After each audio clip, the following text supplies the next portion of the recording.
What's going on? It's Keyshawn. We're about to get into my show. But first, I have to introduce two familiar faces joining me. Sitting at the table today is 12-time NBA veteran, NBA champion, former USC Trojan. I'm not calling him Nick. I'm calling him Swaggy P.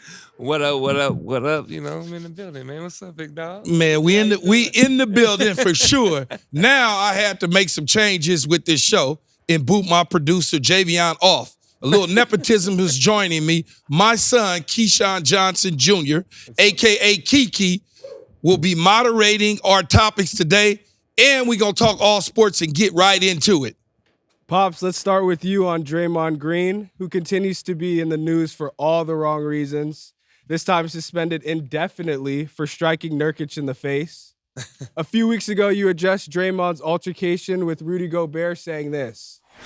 In terms of Draymond, I want nothing less than Draymond. 100%. Don't give me Mond. I need Draymond. Don't just give me Mond. Or Dre. I don't need just Dre. Dre can't help me. I mean, Dre's pretty fun, I too. need Draymond. Yeah. Okay? Because he's the enforcer on the team. Mm-hmm. Like John said, you have to have one of those guys on every single team. You have to have a Dennis Rodman, a Rick Mahorn, a John Sally. Standard. We don't have it as much anymore. Or what was my man at the Knicks? Charles Oakley. Of course. Like, you got to have one of those guys, Kurt Rambis back in the day with the Lakers, that is going to say, no, man, you're not going to pick on my guys. You're not going to do this. You're not going to look at my player and assume, he's soft. So the other day on Undisputed, you called out for Draymond's suspension. What makes you change your tune on Dre? You know what? I didn't change the tune on him at all, really, to be honest with you. I would take Draymond tomorrow. Yeah, he's suspended, Swaggy. There's no question about it. And he indefinitely, and they got to make some decisions. There's something going on. When you say someone is going to see a counselor, the first thing people think is something wrong with him mentally. Yeah. That's not necessarily the case. Yeah. There may be some things going on in his personal life that he is just frustrated with, and it's getting on him. And he takes that frustration out to the court, opposed to when you're on the court or on the field, you do things all sport. Then you go home and you deal with those situations. It may be different for him. But I'm going to always want a guy like Draymond to play with. I don't want to play against him. I want to play with him. And if he was on my team, I certainly would know how to handle and deal with the situation. You just walk over to him simply at times and sit down with him. Have a conversation with him. Let him know, man, you hurting us. You don't need to approach those guys this way. Here's how you're going to do it. I don't want you to change. Be you, because I need Draymond. I don't need Dre. I need Draymond. I need them both together. But what I don't need is you being suspended, because the longer you suspended, there's a long and hard chance and opportunity that we're going to lose games, because that's how bad we need you. Yeah. And it's no doubt Draymond is a big part of the Warriors winning 4 championships. That's no doubt. But you, at the same time, you just paid this man $100 million. Yes. And what he did to his teammate, and they shipped the other guy out, and you pay him. So it's like you condoning this behavior. Well, so, I don't absorb Golden State Warriors from putting themselves in this situation. I'm not excusing them of this. But dude is one of the top defenders, one of the top players at his position in the league. We won 4 championships with him, like you said. We now, as an organization, though, have to figure out how to, late in his career, put our arms around him and figure out what the problem is so we can continue to have success. Yeah, at the same time, too, majority of times when he get in trouble, Steph is not on the floor. Steph is gone. Like, Steph is hurt now, and look what Draymond's doing. And he don't have no Iguodala there. He don't have a Sean Livingston. He don't have a David West on the bench. He don't have guys like Betts to talk to him. Now, when you look down the bench, you got nothing but young guys, and they, at the same time, they can't control him because they haven't won yet, or they're not, somebody that's old enough that been around. So Draymond just on the island by himself too. I mean, I guess he's an elder statement of the team for the most part, along with Clay, along with Steph. And the thing that bothers me the most about these incidents with Draymond is he seems to always I don't care about the suspensions with the referees. I don't care about that. Yeah. Because you arguing, that's going to happen. You don't like certain calls. You going to say, what the F are you doing? Why you make that call? They going to tee you up. You get multiple tees, Don't you're care out. about that. I get that. I don't like the physical confrontations with people that not necessarily are going to defend themselves in the same manner. That to me is what part I don't like. Yeah, Rudy Gobert, you grab him, you held on a little bit too long. You probably should have let that go because we know if Rudy Gobert removes his teammate from the confrontation with Clay, we're okay with that. Yeah. The moment that Dre went in and put his hands on Rudy because Rudy put his hands on Clay, we understand that. But he pulled him away and it was a little long. Yeah, for sure. Rudy's not going to do anything. Yeah, it's a now foreigner. you look at Sabonis. You step on the chest of Sabonis, not going to do anything. Foreigner. He's just like not going to do nothing, right? Yeah. Now you all of a sudden look at Nurkic. He ain't going to do nothing. So it's like a common deal there. Well, it's like, well, wait a minute, man. You ain't bothering Charles Oakley here. It's just it's weird to me. It's just it's a weird way of doing it. And like you said, the names you mentioned, there's non-American players neither. Like, what does that mean, though?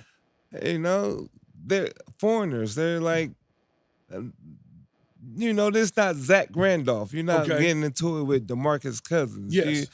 You doing roundhouse punches on Nurkic. You know, yeah. The normal guy will get up and respond. He laid on the floor after he got hit.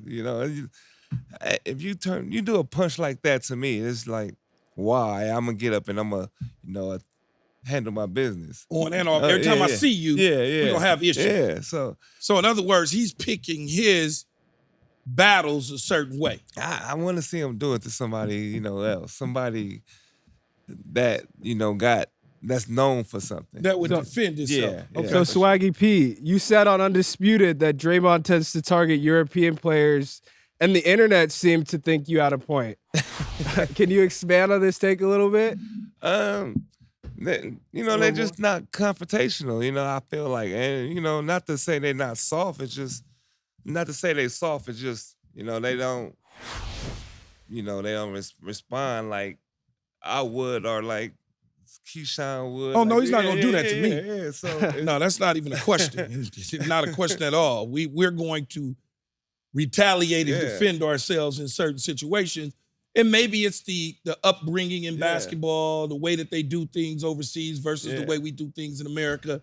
It's just, I guess maybe you have a point there. He's American. He's American. He fight for our country. That's what we do here, So I got his back, No, I'm just no, but Draymond is just being Draymond, I think. But the thing with me, what triggered him to stomp on somebody's chest or do the things he do, that's the crazy part. Because off the court, he's cool. That's my dog. But I would say to him, like, what was you thinking there? What do you think triggers his behavior to the degree where he punches Jordan Poole? I call it a sucker punch. Some people say he squared up on him. I'm like, no, that was a sucker punch. That was a sucker punch. That was a sucker punch. Or I don't really care about the LeBron thing in 2016 because that really wasn't egregious. That was just referees and they made a decision. Yeah.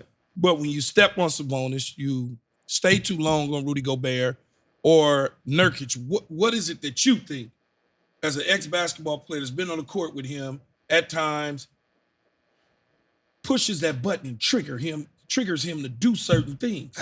It's tough. He say he's not flopping, but that's like saying I'm not an alcoholic. I just drink every day or something. Because he flood his hands, he kick his feet. Like what you're doing. Okay. You definitely know what you're doing. Okay. So when he say he's not flopping, he's fill up, however he said, flooding his arms or something. But that's the point that, like, what makes you do that? So I think he needs to sit down really and talk to somebody about that. So when you look at the situation last year in Memphis when he was ejected in the game, but he's running around and kind of, I don't know, he's like WWE. Yeah, the WWE stuff is like, why is it that he's doing that. I'm trying to understand, is it the attention factor? Because he's one of the biggest stars in the NBA. Yeah. I don't watch the Golden State Warriors unless he's playing. And I'm from sure. California, and I love Steph and Clay and Wiggins and all of them and Looney. But I'm not watching them unless he's on the court. It's entertainment. He's an entertainer. You know, and like now we're talking about him. And you know, the Warriors not looking so good this year. Nobody picking them to win the championship. So you know, I ain't gonna lie, you keeping this podcast going from there. Okay. Okay, guys, let's move on to some USC Trojan hoops to talk Bronny, who's made his college debut after suffering cardiac arrest. And of course, LeBron was in attendance. Bronny finished the game with just 4 points, 3 rebounds, 3 assists, but he did have an impressive chase down block like the king himself. Swaggy P, let's start off with you. Let's take the James name out of it, just Bronny. Would Bronny get drafted off of talent alone? I'm gonna say yes, you know. But nah, I think he's athletic. He got, you know, the ability to chase down and block shots. He plays defense, things that's missing in the game. Now, everybody's more offense minded, step backs, right, dribble. But now a person like Bronny could make the corner three. He could play the PG and shooting guard. He could guard multiple positions. So yeah, you know, he's athletic. You can't teach that. I think if you take the name off the back, you say, can he get drafted? Where are you talking about getting drafted, though? Are you talking about a lottery pick? Are you talking about a second rounder? Is he a pro basketball player? I can say, yes, he's a pro basketball player for sure. Now, what does that mean? Does that mean that he is a top 5 NBA prospect? Some people would say no. No. They would say no. We've seen guys in college have subpar college careers, point total, assists, blocks, rebounds, whatever you want to call it, and go on to the NBA, and you look up and you go, oh my God, I never saw that before. He could be in that situation where he is a guy, a young man who is growing into the position. And then all of a sudden you look up and maybe it's not a 6-month NBA, I'm going to the draft. Maybe it's a 2-year deal. Maybe it's a 3-year deal. He's going to continue to get better. For sure. From my eyes and from what I see as it stands right now today, he is probably not one of the top 10 college basketball players in America, like many people would suspect and say. And that's okay. You don't have to be. Yeah, for Kyle sure. Kuzma was not. And Kyle Kuzma got drafted. Since then, the rest has been history in his career. Westbrook barely got minutes at UCLA. Well, he's on his way to the Basketball Hall of Fame. So it just depends on what the scouts, what the general managers and the coaches see in his development. But what they got to do when they are checking the boxes and evaluating him is they've got to strip the name off the back and not get blinded by the fact that it's LeBron's son and really focus in on what type of basketball player he could potentially be. Yeah, for sure. And like when I was about to say Russ, nobody's seen that happen to Russ, but Hall of Famer came in the game, absolutely flying. And there's many people you can point to like that. I could say like DeMar DeRozan only averaged about 10 points on our team and Hall of Famer. So it for me, I think if he get in the right situation, anything happen for sure. You know, and with the name, he's gonna bring people there. So butts to the seats. Dad, yes. Do you think Bronny needs another year, or you think he can go to the league next year? Just from what you guys have seen so far in the one game that you've gone. Well, he could always go to the league and be on a 2-way contract and come up and go down and come up and go down. A lot of times, whether it's football, basketball, baseball, whatever, when you are young, development is always the key. You don't want to be too young and not ready and go into a situation and you're not getting the minutes that you want to get and being put into the G League and brought back up and, you know, just jerked around up and down, back and forward. You don't want to do that.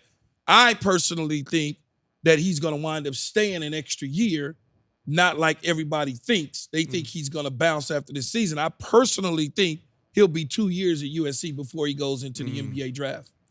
I think what happened was scary with the heart and all that. So seeing his first game, nobody should expect him to come out and have like a mind-blowing game. Yeah. It's gonna take some time, mentally too, because it happened on the basketball court. So you mentally kind of, scared. But I think as the season go on, he's gonna play better, and we gonna see more highlights that's gonna change people's opinion. And for me, there is no rush. Yeah, it's no rush. My dad's a billionaire, and then some. Then There some. is no rush. I don't want for anything. I got a couple meal tickets Yeah, in the but I bank on say, my yeah, NIL but I say. alone. There's no rush. It ain't Swaggy P and Keyshawn. Man. It ain't. This ain't that. We was trying to get to the league. Man, He's already in the league, even though he ain't in the league. yeah, for So it's a sure. big difference. It's a Yeah, very the NIL deals make a huge difference. But do you think LeBron will wait a couple years to play with his son still? LeBron's got a couple more years regardless if his son goes to the NBA or not. He's got at least 4 years. Yeah. It's probably in the contract, the Lakers contract. He got to draft his son. So It could be. If it's not in the Lakers contract, it certainly is in Clutch's Yeah. contracts with multiple clients of Rich Paul's. sure. I mean, that's just the reality of it. We know the game. We know what it is. yeah, And if you can utilize the opportunity, just like you are sitting on my show, because I can utilize the opportunity with nepotism, then I'm going to do it. for sure. Everybody else does it, so why can't I? And I don't blame LeBron for getting his son drafted or Yep. getting his son placed on a team or whatever may happen along the way. For sure.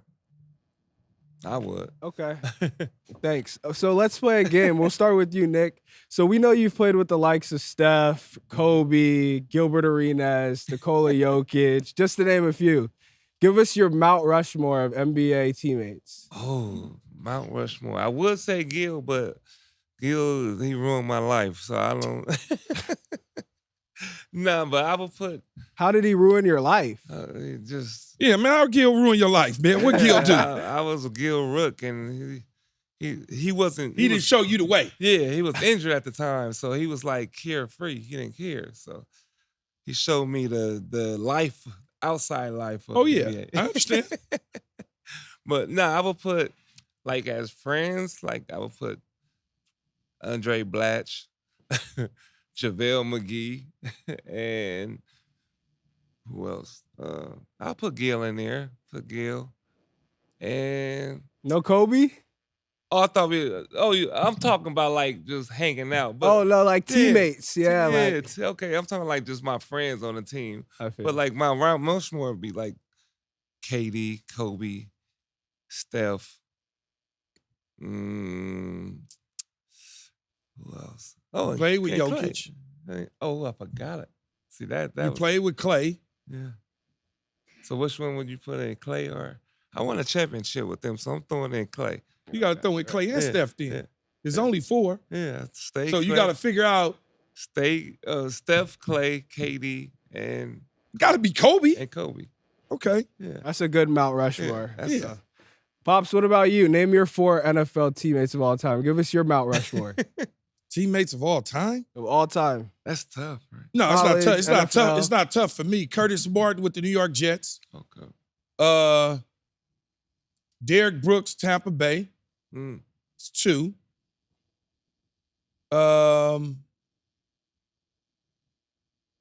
Trying to think. Go back to the Jets. It was Curtis Martin for sure. Derrick Brooks with Tampa. As much as I can't stand Warren Sapp ass at times, I got to put Sapp on there. And then 4,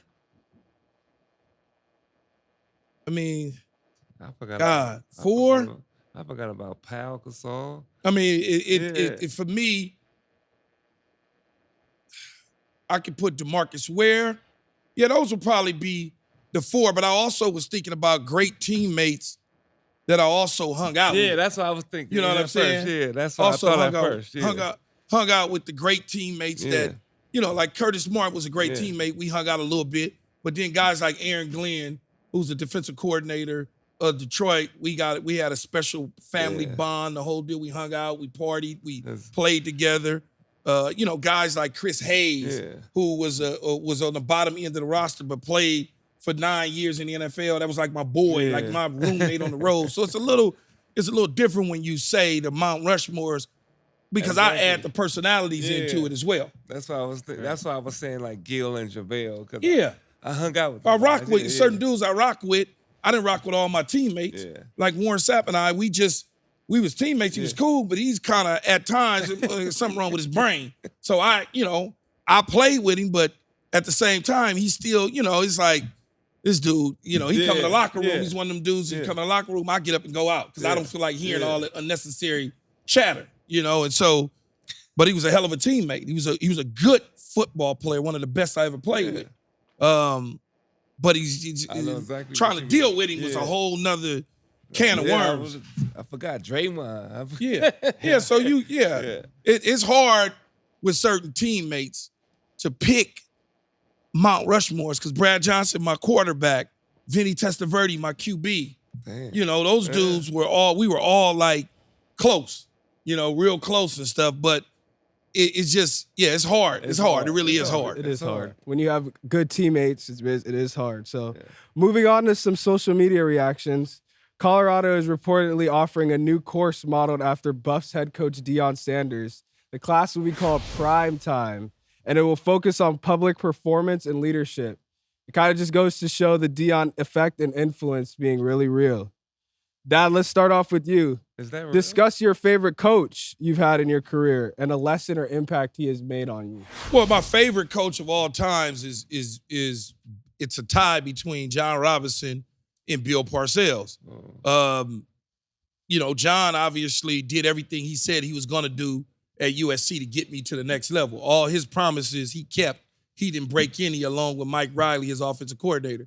So I'm in debt to them for the rest of my life. There's no question about it. Then when I get to the pros, Bill Parcells was just like, I get tired of talking about it because it seemed like I'm just riding him so much, but it's the reality of it. If he didn't come into my career at a time that he did after my rookie season, Swaggy, ain't nothing wrong with working at UPS. It's a job. But damn it, I wouldn't be here hosting shows and working at networks for 17 years because when he came into my career, I was still cool. Yeah. I was all rookie. I was all that, put up numbers, but it was a different appreciation and understanding of the game once I got him as my head coach. Once I got him as my head coach, the rest was history as far as the pros go. He didn't try to change me. He kept me the same. He allowed me to be me. You know what I'm saying? He traded me away when he retired, and then when he came back, he traded for me. So it's like, people don't really understand that. Like you trade me, trade me from the Jets to the Bucks, and then you retire. The moment you get back into coaching, soon as you can acquire me from the Bucks to the Cowboys, you make the deal. That's dope. Like that's you know what I'm saying? Yeah, that's dope. He ride or die. That's dope. Nick, what about you? Who is your favorite coach going in? My bad. I would have to say, of course, Tim Floyd. Tim Floyd was my Tim Floyd was your favorite coach and your favorite bank. Man. Tim Floyd was my guy, man. And I still talk to him to this day. When Henry Bivy got fired, as a college kid, you don't know what's about to happen. Next? What's next? You don't know if the new coach gonna rock with you. And at the time, you couldn't just transfer and play right away. We had to sit out a year if you transfer in college. So I was a little confused, but when Tim Floyd came in, he told me right away he was gonna play me. He was gonna rock with me. He was gonna. I had to be the leader. I had to bring the recruits. When the recruits came in, I had to take them out. He just made me feel like it was my team, like I was a captain right away. So I appreciated that. So that was my guy. And then I would say Coach D'Antoni, just because the fact he let us rock. He let me rock. He let shooters shoot. He don't take you out the game. If you miss a shot, you make a mistake, you don't got to look over your shoulders. And I feel like that's important for a player. You don't have to worry about, coming out the game for certain things. So D'Antoni was that guy for me, and Luke Walton Jr. Yeah. So because after the situation with that happened in L.A., Luke. What situation? you know, the D. Well, I just want to know, man. Just tell me.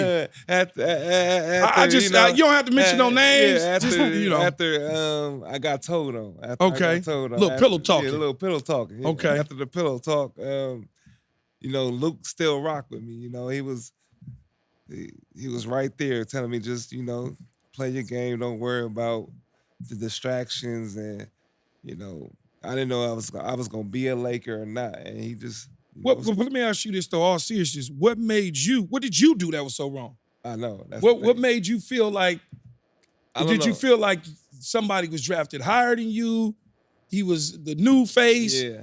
And they gonna side with him versus you. Did you feel that way? Yeah, I felt that way. I felt like, okay, he's the number two pick. Yeah.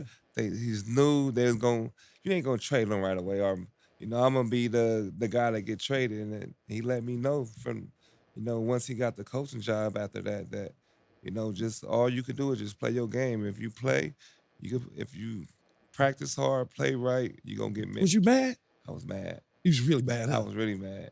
Yeah. And he's seen it. No, but like when you see, like, I'm just being honest. I want to know.